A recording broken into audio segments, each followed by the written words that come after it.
오늘 이 시간은 예수의 이름은 이라는 제목으로 말씀의 은혜를 나누도록 하겠습니다. 앞에 그림을 보시면 분위기가 심상치 않습니다. 백성들은 모세에게 항의를 하고 있습니다. 그리고 이스라엘 백성을 이끌고 가는 모세 그리고 대제사장 아론은 그들의 이야기를 듣고 있습니다. 백성들이 왜 이렇게 화가 났고 모세와 아론에게 왜 이렇게 대항하는 것일까요? 이 사건은 가데스 바니아 정탐꾼 이후의 사건입니다. 이스라엘 백성들이 출애굽을 하고 시내산 밑에 1년 동안 머무르며 말씀을 배우고 성막을 만들었습니다. 그리고 민수기 시작하면서 출발합니다. 가나안 땅으로.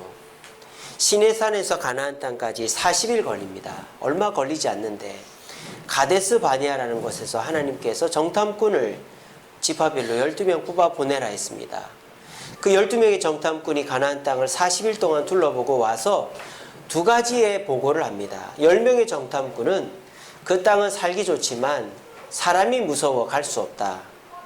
2명의 정탐꾼 여호수아 갈렙은 그들은 우리의 먹이다 들어가자. 백성들은 누구의 말을 듣습니까? 10 정탐꾼의 말을 듣습니다. 그 이후로 백성들은 혼란과 원망과 불평에 사로잡히게 됩니다. 그래서 첫 번째로 어떤 시도를 합니까? 가나안 땅 점령 시도를 합니다. 민수기 14장 39절에 보시면 이스라엘 백성들이 모세의 말을 거역하고 이스라엘 백성들이 가나안 땅 점령하러 올라갑니다. 근데 어떻게 됐을까요? 가나안 땅을 점령하기는커녕 광야에서 최초로 패배한 전투를 경험하게 됩니다. 이스라엘 백성들은 광야에서 한 번도 진 적이 없습니다. 오직 가데스 바니아 보고 이후에 하나님의 명령을 무시하고 전투를 벌인 그 결과로 처음으로 지게 됩니다. 두 번째로 이들이 모세와 아론에게 계속 반역을 합니다. 그러자 하나님께서 고라당이라고 하죠. 고라와 아비람의 가족들에게 이렇게 얘기합니다. 너희들이 너희들의 장막 앞에 서라. 그랬더니 하나님이 어떻게 하십니까? 땅을 갈라가지고 고라의 자손들, 아비람의 자손들의 텐트가 땅속으로 꺼져서 몰살시키는 참담한 사건이 벌어집니다. 그리고 다른 불, 모세와 아론을 따르지 않았던 250명이 불에 타 죽는 사건이 벌어졌습니다. 가데스 바니아 정탐 이후로 이스라엘은 원망과 반역의 시대를 지나고 있었습니다. 걷잡을 수 없이 퍼져나갔고 백성들은 죽어나가고 있는데도 그 원망과 반역을 멈추지를 않고 있었습니다. 저는 이 시대가, 이 시대의 가정이, 이 시대의 국가가, 이 시대의 교회가 원망과 반역의 시대를 지나고 있다고 생각합니다. 우리가 살고 있는 가정도 서로 원망하고 자기 뜻을 굽히지 않아 분쟁하는 가정들이 늘어가고 있습니다. 이 대한민국도 어떻습니까? 한쪽에서는 법무부 장관을 세우려고 하고 한쪽에서는 그거를 못마땅하게 생각하고 원망과 반역으로 이 대한민국이 얼룩지고 있습니다. 교회는 어떻습니까? 교회도 카리스마 있는 목회자가 없고 어떤 질서가 무너지다 보니까 원망과 반역으로 소란스러워져 가고 있습니다. 원망과 반역으로 질서가 사라지면 결국 강한 자만 살아남고 약한 자는 피해를 보는 약육강식의 사회가 되어져 버릴 뿐입니다. 그러면 가정에서, 국가에서, 교회에서 이 원망과 반역을 없애버리고 질서를 유지하려면 어떻게 해야 될까요? 힘센 누군가가 나타나서 원망과 반역을 짓누르고 공포정치를 하면 질서가 잡히겠죠.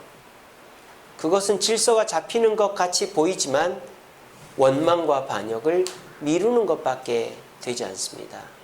자, 그러면 어떻게 해야 됩니까? 양보하고 대화하면 원망과 반역이 없어질 것 같습니까? 그것 또한 정답은 아닙니다. 물론 우리가 양보하고 대화해야 되겠지만 양보와 대화만으로 그 원망과 반역이 없어지지는 않습니다. 이것을 분명히 아시기 바랍니다. 우리 가정에서 남편과 아내, 부모 자식 간에 갈등이 있을 수 있어요. 부모는 한없이 양보합니다. 대화로 풀려고 합니다. 그런다고 자녀가 순종하지 않습니다. 남편이 아내가 순종하지 않습니다. 국가도 한없이 상대편의 얘기만 들어준다고 그것이 질서가 잡히는 것이 아닙니다. 교회도 한없이 상대편의 이야기를 듣고 맞춰준다고 문제가 해결되는 것이 아닙니다. 오늘 본문은 이 갈등을 질서로 바꾼 이야기입니다. 이대로 하면 저와 여러분들이 속한 가정과 또 교회와 국가가 질서를 잡고 평안해질 수 있습니다. 그것은 힘도 아니고 양보도 아니고 하나님의 지혜로 그렇게 할 수 있는 방법이 오늘 본문에 소개되어져 있습니다. 부디 여러분들의 가정이, 교회가, 국가가 질서를 잃고 원망과 반역으로 소란스러워져 있다면 오늘 말씀을 귀담아 들으시고 이 말씀대로 실천함으로 우리 가정에, 우리 국가에, 우리 교회에 질서와 평안을 회복할 수 있는 저와 여러분 되기를 간절히 바랍니다. 자, 그러면 하나님은 어떻게 하라고 하실까요? 하나님 말씀하십니다. 17장 2절 말씀에 너는 이스라엘 자손에게 말하여 그들 중에서 각 조상의 가문을 따라 뭐를 하나씩 갖고 와라? 예, 지팡이를 하나씩 갖고 와라 그랬습니다. 근데 지팡이를 몇 개 갖고 와라 그랬습니까? 12개. 여기 보시면 하나, 둘, 셋, 넷, 다섯, 여섯, 일곱, 여덟, 아홉, 열, 12개죠. 지팡이를 12개를 갖고 와라고 17장 2절에도 되어 있고요. 6절에도 그렇게 되어 있습니다. 각 지파대로 지팡이를 하나씩 그에게 주었으니 그 지팡이가 모두 12이더라. 12개의 지팡이를 지파별로 가지고 오라 그랬어요. 그래서 이 지팡이를 하나님의 성막 안에다가 증거계 앞에다가 쫙 이렇게 놔뒀어요. 쫙 놔뒀어요. 그리고 그 다음 날 갔더니 어떤 일이 벌어집니까? 한 지팡이에 싹이 났어요. 그 지팡이가 누구의 지팡이입니까? 예, 아론의 지팡이였습니다. 그리고 그 지팡이가 뭔지도 몰랐어요. 왜? 그냥 마른 나무 막대기였으니까. 근데 그 지팡이에서 싹이 나고 열매가 맺혔는데 보니까 무슨 열매가 맺혔다? 8절에 보니까 살구 열매가 맺혔다. 그러니까 이 가지는 무슨 가지였던 거예요? 살구나무 가지였던 거예요. 그러니까 꽃이 피고 열매가 맺히기 전에는 무슨 가지였는지도 몰랐다라는 것이죠. 자, 그렇게 해서 이 아론, 이 지팡이에다 이름을 썼습니다. 아론이라고 이름을 써서, 그러니까 12개 다 이름을 썼어요. 이름을 써서 딱 갖다 놨는데 그 부인할 수 없죠. 아론의 지팡이에만 싹이 나고 열매가 맺혔으니까. 그래서 모세가 백성들 모아놓고 하나님께서 권위를 주신 결과가 이러하다. 너희들도 이거 봐라. 여기에 이름이 뭐라고 써 있느냐? 아론이라고 써 있지 않느냐? 그런데 하나님은 12지팡이 중에 아론의 지팡이에게만 싹이 나고 열매가 맺히게 했다. 그러므로 하나님이 권위를 주시는 자는 이 아론이다. 우리는 아론을 통해 하나님을 만나고 하나님을 예배해야 된다라고 선언했어요. 이렇게 선언을 하니까 어떤 결과가 왔을까요? 아니요. 그게 진짜 아론의 이름이 맞는지 확인해 봅시다. 거기서 싹이 나고 열매가 맺혔다고 해서 그게 어떻게 하나님의 뜻이라고 말할 수 있겠어? 다른 방법으로 검증해 봅시다 라고 말하는 사람이 아무도 없었어요. 이것으로 끝! 자, 재밌죠?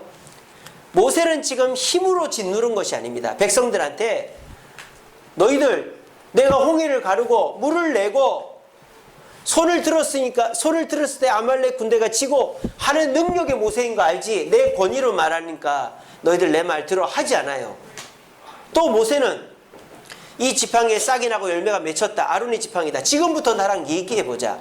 이제 너희가 말을 들어야 되지 않겠니? 라고 대화를 시도하지 않아요. 모세는 힘으로 능으로 하지 않고 대화와 양보로 하지 않고 오직 하나님께서 아론의 지팡이에 싹이 나고 열매가 맺혀진 걸 보여주고 그것으로 끝이에요. 선포해버리고 끝났습니다. 그리고 나니까 어떻게 됐을까요? 38년 동안 그 누구도 아론의 권위에 대항하지를 않았습니다. 여러분들이 민수기를 읽어보시면 오늘 이 사건 17장이 아론의 사건이지 않습니까? 18장 19장은요 제사 드리는 방법에 대한 율법이 나와요. 율법이. 그러니까 역사적 사건은 17장이 끝이에요. 그리고 20장에 가면 가데스 바냐에서 백성들이 다투고 물이 없다고 무리바에서 또 원망하는 내용이 나옵니다. 그러니까 17장의 사건과 그 다음 사건은 20장의 사건이라는 거예요. 그러니까 이스라엘 백성들이 17장 전에 한번 원망과 반역을 하고 20장 전까지는 원망과 반역이 없었다는 뜻입니다. 자, 그러면 17장에서 20장까지는 어떤 일이 있었을까요? 얼마의 세월이 지났을까요? 38년이라는 세월이 지났습니다. 38년 동안 이스라엘 백성들이 광야를 떠돈 거예요. 어디 주변을? 가데스 바냐 주변을. 가데스 바냐에서 정탐꾼을 보냈다 그랬잖아요. 이스라엘 백성들은 가데스 바냐에서 조금 옮겨 다니며 38년을 지난 거예요. 그런데 아론의 지팡이에서 싹이 나고 열매가 맺히는 그것을 딱 보여주고 이제 권위는 아론에게 있다는 걸 선포하고 나니까 38년 동안 질서가 잡힌 거예요. 그리고 난 다음에 광야를 다 떠돌고 난 이후에 이제 20장에 가서 가데스 바냐에서 다투고 무리바 물에서 원망 불평하는 사건이 일어나게 된 거예요. 그러니까 이 이스라엘 백성들은 아론의 지팡이에 싹이 나고 열매가 맺힌 것을 보면서 두려움도 느끼고 순종하면서 권위에 복종하게 된 것입니다. 이것이 오늘날 이 시대를 살아가는 저와 여러분들의 가정과 국가와 교회에서 질서를 잡아가는 방법이다라는 겁니다. 자, 여러분, 아론이 뭐 하는 사람입니까? 아론의 직분이 뭐죠? 제사장 중에서도 대제사장 아론이죠. 자, 그런데 이 아론을 신약 시대의 인물로 비교해보면 누구랑 비교할 수 있을까요? 우리의 대제사장 되신 분은 누구십니까? 예수 그리스도이신 것입니다. 바로 이 아론은 오늘날 예수 그리스도를 예표하고 있는 것입니다. 그리고 오늘날 이 시대 속에서 질서가 사라지고 평안이 사라진 이 시대 속에서 질서와 평안을 잡아가는 방법 또한 이 본문 속에서 우리가 찾아볼 수 있는 것입니다. 자, 그렇다면 오늘 이스라엘 백성들이 반역과 원망의 시대를 극복하고 질서와 평안으로 바꿔간 첫 번째 비결은 뭐냐? 맡겼다라는 것입니다. 누구에게? 하나님께 맡겼다라는 것입니다. 모세는 그렇게 할 수 있었어요. 모세는 지금까지 능력을 베풀었고 권위가 있었습니다. 나이도 제일 많고 120살이니까. 그러니까 모세는 나이와 능력과 권위로 백성들을 좌지우지할 수 있었습니다. 근데 모세는 자신이 그 일을 질서를 잡고 평안을 유지하려고 한 게 아니라 하나님께 맡겼다라는 것입니다. 오늘 이 자리에 계신 저와 여러분들도 마찬가지입니다. 가정에 혼란스러운 일이 생겼습니까? 자녀가 말을 듣지 않습니까? 남편과 아내 사이에 갈등이 생겼습니까? 부모 형제 간에 갈등이 생겼습니까? 교회 내에 갈등이 있습니까? 국가의 갈등이 있습니까? 우리는 그리스도인입니다. 내게 능력이 있고 내가 그렇게 말할 자격이 있다 손치더라도 우리는 제일 먼저 해야 될 일은 이 일을 누구에게? 하나님께 맡겨야 된다는 것입니다. 저희가 지난주까지 느헤미야서 수요일날 공부했습니다. 느헤미야가요, 한 가지 중요한 사실이 있습니다. 느헤미야는 처음부터 끝까지 하나님만 의지했던 사람입니다. 느헤미야가 이스라엘 민족의 그 성벽이 없어서 고생한다는 소식을 들었을 때 어떻게 했습니까? 눈물로 금식으로 기도했습니다. 또 왕이 너 근심 있냐라고 말했을 때 느헤미야가 왕에게 얘기하기 전에 묵도했다고 했습니다. 그리고 느헤미야서를 쭉 읽어보면요, 사건마다 느헤미야가 하는 말이 있습니다. 이런 말을 합니다. 주여 기억하옵소서라는 말을 계속 반복합니다. 수요일 날 강의 들은 분은 알 거예요. 주여 기억하옵소서. 좋은 일도 기억하옵소서. 나쁜 일도 기억하옵소서. 그렇게 했더니 52일 만에 성벽을 짓고 백성들은 느헤미야의 말에 순종했고 또 느헤미야의 말을 안 들어가지고 이방인과 혼인하고 백성들에게 착취했던 사람들도 느헤미야에게 순종하는 역사가 벌어졌습니다. 질서가 잡힌 거죠. 느헤미야의 질서는 하나님께 맡겼기 때문에 이루어진 것입니다. 근데 느헤미야는 하나님께 안 맡겨도 됩니다. 총독이었습니다. 솔선수범했습니다. 자기의 하인들까지 다 일터로 내몰았고요. 월급을 받지 않았습니다. 할 말 있는 사람입니다. 근데 느헤미야는 자기 말로 백성들을 다스리고 꾸중하고 시도한 것이 아니라 순간순간 하나님께 기도했다는 것입니다. 여러분 가정에 무질서하고 혼란스러운 일이 생겼습니까? 부모 자식 간에 부부 간에 또 부모 형제 간에 문제가 있습니까? 여러분 그런 일이 있을 때에 기도하러 나오세요. 기도하러. 우리 주세움교회는 새벽기도를 명절 때 빼고는 다 합니다. 제가 없으면 우리 전도사님이 하거나 우리 장로님이 하십니다. 우리 주세움교회는 새벽기도가 안 하는 날이 명절 빼고는 없습니다. 여러분 기도하러 나오십시오. 먼저 기도하십시오. 주님께 맡기십시오.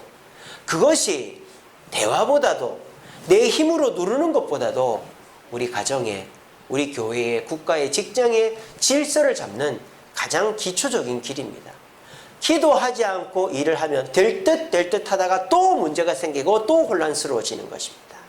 오늘 자리에 계신 저와 여러분 우리 가정에 교회에 직장에 국가에 질서가 없이 혼란스럽고 원망과 반역이 일어난다면 우리 주님께 맡기는 기도를 통하여 평화와 질서를 잡아갈 수 있는 저와 여러분 되기를 간절히 바랍니다. 두 번째로 이스라엘 백성들이 질서를 잡아간 방법은 무엇입니까? 주의 이름을 불렀다라는 것입니다. 여기서 주의 이름을 불렀다라는 말은 뭘까요? 아론의 이름을 지팡이에 썼다라는 것입니다. 여러분 여기서 놀라운 사실이 하나 있습니다. 이스라엘은 모두 몇 지파지요? 졸리시죠? 크게 몇 지파죠? 12지파 아닙니까? 자 그런데 아론은 무슨 지파입니까? 레위 지파 아닙니까? 레위 지파는 12지파에 들어갑니까? 안 들어갑니까? 안 들어가죠.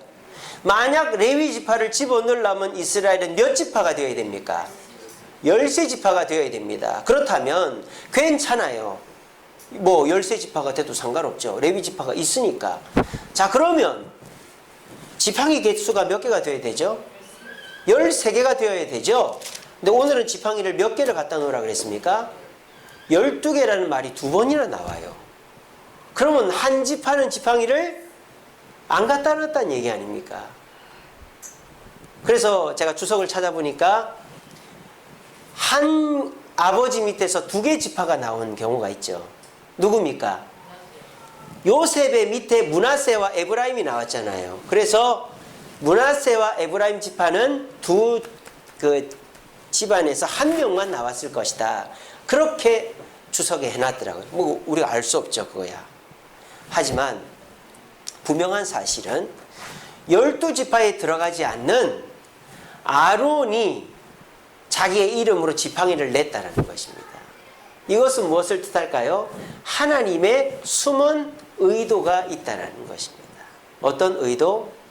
하나님은 아론의 이름을 통해서 아론을 통해서 역사하시겠다라는 것을 분명하게 전달하고자 하는 의도가 있었다는 것입니다. 저와 여러분들도 마찬가지입니다. 우리가 하나님께 기도하고는 우리 자녀들, 우리 남편과 아내, 형제, 또 우리 교회 직장에서 질서를 잡아가기 위해 사람들을 모아놓고 얘기할 수 있습니다. 그때 우리는 누구의 권위를 가지고 얘기를 하는 것이 중요한가 하는 것입니다. 내 권위를 가지고 또는 우리 부모님의 권위를 가지고 또는 사장님이나 높은 사람의 권위를 가지고 얘기할 때 반드시 그 권위는 흠이 없어야 돼요. 요즘에 보면은 이렇게 해야 됩니다 했는데 너도 전에 이랬잖아. 막 이런 얘기들이 막 떠들면 그 사람이 할 말이 없어지잖아요. 또 내가 권위가 없는데 나설 수가 없잖아요. 우리가 누구의 권위를 갖고 얘기하는가가 굉장히 중요한 것입니다. 그런데 저와 여러분들이 질서를 잡아가기 위해서는 내가 원하는 질서, 내가 원하는 사람, 나에게 힘을 줄 수 있는 사람이 사람으로서는 절대 만족을 줄 수 없다는 것입니다. 오직 우리에게 참된 만족과 참된 질서와 권위를 세워주는 분은 우리 하나님, 그리고 그분의 대리자이신 예수님밖에 없다는 것입니다. 저와 여러분들은 일주일을 살면서 얼마나 예수님의 이름을 부르고 계십니까? 그 예수님께 내 삶을 얼마나 맡기고 있습니까? 오늘 이 자리에 나오신 저와 여러분들에게 있어서 그 예수님은 얼마나 권위 있는 분이십니까? 저는 감히 말할 수 있는 것은 이 세상의 권위 중에서 가장 높고 위대하고 우리를 대표할 수 있는 권위는 예수 그리스도밖에 없다라고 생각합니다. 왜 하나님께서 아론의 이름을 쓰라고 했을까요? 그것은 아론이 12지파에 들어가지 않지만 하나님을 대리하고 있기 때문입니다. 이 시대에 우리에게 권위를 주시는 분이 누굴까요? 뭐 우리 가정에는 가장이 될 수도 있고, 직장인 사장님이 될 수도 있고, 국가에는 대통령이 될 수도 있죠. 하지만 그들의 권위에는 완벽함이 없다라는 것입니다. 흠이 있다라는 것입니다. 누군가가 문제를 삼을 수도 있다라는 것입니다. 하지만 그 누구도 문제 삼을 수 없고 하나님이 들으셨을 때 완벽한 권위를 갖는 것은 오직 예수 그리스도의 이름밖에 없다라는 것입니다. 우리가 주문이라는 것이 있어요. 주문. 뭐 음식점 가서 하는 주문 말고 우리가 뭔가 소원을 빌 때 말하는 주문 말입니다. 우리가 주문이 뭐 기도가 주문이 될 수도 있고, 뭐 숭구리당당 뭐 이런 것도 주문이 될 수도 있죠. 자, 그런데 여러분들이 무슨 애들 때 만화를 보거나 또는 뭐 어디든지 보면 주문을 외워야만 일이 일어납니다. 이게 어디서부터 온 걸까요? 이게 바로 성경에서부터 온 거예요. 세상은 내가 원치 않는 일에 관여하지 않아요. 누군가가 나를 부를 때 그 일에 관여하게 되는 거예요. 주문이라는 게 뭡니까? 나를 도와달라는 말의 여러 가지 다른 표현 아닙니까? 이것이 약속이고 이것이 공식적인 것이고 이것이 바른 것이죠. 그러니까 세상에서도 보면 무슨 배트맨 도와줘요 이런 말이 있어야 배트맨이 나타나지 그냥 지가 나타나서 도와주고 그러지 않단 말이에요. 우리가 무슨 만화 영화 같은 것도 보면은 도와달라고 외쳐야 나타나는 거죠. 그것이 우습게 보이고 뭐 아무것도 아닌 것 같지만 공식적인 것에는 반드시 요청이 있어야 되는 거예요. 수사도 어떻게 해야 수사합니까? 그냥 검찰에서 마음대로 수사합니까? 누가 신고를 해야 수사를 하는 거예요. 경찰도 마찬가지고. 이처럼 우리에게 있어서 중요한 것은 요청을 해야 된다는 거예요. 하나님도 마찬가지입니다. 여러분들이 가만히 있는데 하나님 여러분 도와주지 않습니다. 여러분이 하나님을 불러야 도와줍니다. 근데 무엇으로 불러야 되느냐? 예수의 이름으로 불러야 된다는 것입니다. 예수님 도와주세요. 예수님 내가 이거 힘듭니다. 예수님 나와 함께 해주세요라고 여러분들의 삶 속에 예수라는 이름을 써놔야 그 예수님께서 여러분들을 도와주시는 거예요. 여러분 가정의 질서를 잡고 싶으십니까? 여러분들의 직장에서 교회에서 질서를 잡고 싶으십니까? 평안을 찾고 싶으십니까? 예수의 권위를 가지고 예수의 이름으로 예수의 이름을 그들에게 선언하시기 바랍니다. 여러분의 가정에 예수의 이름이 세워져 있지 않습니까? 그러면 평안은 없습니다. 제가 우리 아이들한테 얘기합니다. 친구를 너무너무 좋아하는 우리 둘째 한결이한테 그렇게 얘기합니다. 네 친구가 주일날에 놀러 가자고 하고 교회 다니면서 하지 말아야 될 행동을 하자 그러면 너 어떻게 할 거냐. 막 갈등을 해요. 왜냐하면 친구도 좋고 교회도 좋기 때문에. 저는 그렇게 얘기합니다. 너는 선택을 해야 된다. 주님을 선택할 것인지 친구를 선택할 것인지 선택을 해야 된다. 그리고 그 친구가 주님을 선택하는 나를 못마땅하게 여기면 너는 그 친구를 만나지 말아야 된다. 저는 그렇게 얘기해 주었습니다. 왜? 우리에게 있어서의 가장 중요한 것은 예수의 이름이기 때문입니다. 저와 여러분들의 가정에 예수의 이름이 세워져 있지 않은데 질서는 이루어질 수 없어요. 남편이 믿지 않습니까? 아내가 믿지 않습니까? 자녀가 믿지 않습니까? 그러면 그들을 믿게 하고 난 다음에 평화를 유지하려고 해야 됩니다. 그렇지 않고서 적당히 서로가 잘 지내다 보면 문제를 껴안고 살아가는 것입니다. 우리 직장도 마찬가지고 교회, 국가도 마찬가지입니다. 예수의 이름을 전하고 선언해야만 질서는 오는 줄로 믿으시기를 바랍니다. 마지막으로 이스라엘 백성들이 선택한 질서의 방법은 예수님을 따르는 것입니다. 자, 이렇게 해서 아론의 지팡이를 보여주었더니 쌍난 지팡이, 열매 맺은 지팡이를 보였더니 38년 동안은 백성들이 아무 말도 하지 않고 따릅니다. 그래서 이 지팡이를 어떻게 합니까? 법궤, 하나님의 언약궤 안에다 집어넣었습니다. 법궤 안에는 세 가지가 있죠. 십계명 돌판과 만나 항아리와 쌍난 지팡이 세 가지가 있습니다. 이 세 가지 공통점은 무엇입니까? 하나님의 역사, 말씀, 약속들의 증거들이라는 것입니다. 자, 이 아론의 쌍난 지팡이를 여기다 집어넣은 이유가 뭡니까? 백성들에게 있어서는 너희들이 이것을 통하여 하나님께서 아론에게 권위를 줬다는 것을 인정하지 않았느냐라는 걸 기억하라는 것입니다. 그리고 아론과 모세도 뭘 기억해라? 너희들의 권위는 너희에게서 나온 게 아니라 내가 이 지팡이에 열매와 싹이 나게 해준 것에서 권위가 왔다라는 거예요. 너희들도 나를 따라야 권위가 유지가 된다는 거죠. 이 시간 마찬가지입니다. 저와 여러분들도요, 자녀들에게 예수 믿어라 해놓고 나는 예수 잘 안 믿고, 자녀들한테 말씀대로 살아라 해놓고 나는 말씀대로 잘 안 살고, 자녀들한테 기도하라 해놓고 나는 기도 잘 안 하면 권위가 상실되어지는 거예요. 하나님의 권위는 영원한 것이 아닙니다. 없어질 수도 있어요. 내가 하나님의 권위를 따르지 않을 때. 백성들은 무엇을 봅니까?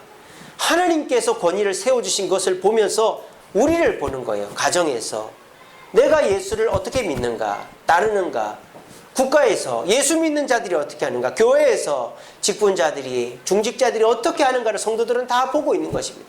그걸 통해서 따라가는 것이죠.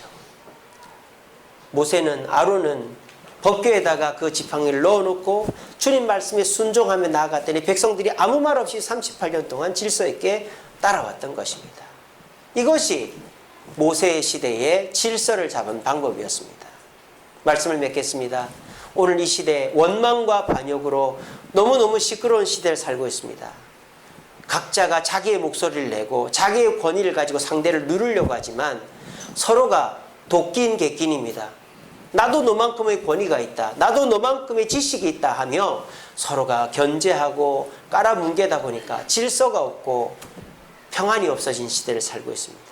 이 시대의 질서를 잡아갈 수 있는 길은 오직 예수 그리스도에게만 있는 줄로 믿습니다. 여러분, 예수님께 맡기시기 바랍니다. 가정을, 국가를, 교회를 예수님께 맡깁시다. 그리고 예수의 이름을 부릅시다. 그리고 우리 가정이, 국가가, 교회 중심에 예수가 쓸 수 있도록 그들에게 복음을 전합시다. 그리고 그들이 예수님을 따르게 하려면 내가 따르는 본을 보여야 되는 것입니다. 내가 예수의 이름을 따르는 한 우리 가정은, 우리 국가는, 우리 교회는 질서와 평안이 유지되게 될 것입니다. 하지만 내가 주님의 말씀을 따르지 않는 모습을 가족들에게 보이고 형제간들에게 보이고 교회에서 보인다면 나로 말미암아 질서는 무너지게 될 것입니다. 우리 모두 나의 피난처 되신 예수님 앞에 내가 먼저 피하고 그 모범을 보여줌으로 우리 가족에, 교회에, 국가에 하나님의 질서와 평안이 임하게 할 수 있는 저와 여러분 되기를 간절히 바랍니다.